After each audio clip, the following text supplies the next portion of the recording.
आ जाए, आ जाए, आ जाए।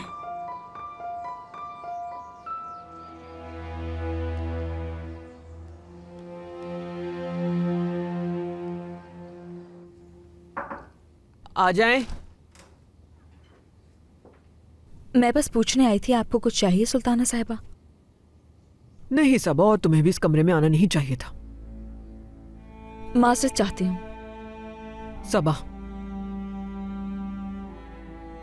सिनान के साथ बेतकल्लुफी पसंद नहीं मुझे।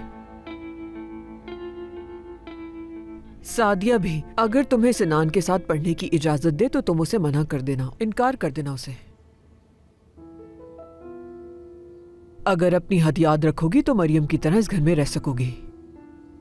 मेरा सारी जिंदगी यहाँ रहने का कोई इरादा नहीं सुल्ताना साहिबा। यूनिवर्सिटी में एडमिशन के बाद फैसला करूंगी कि मुझे क्या करना है। किस यूनिवर्सिटी जाने का इरादा है तुम्हारा? तुम्हारी सारी फीस मैं भर दूंगी।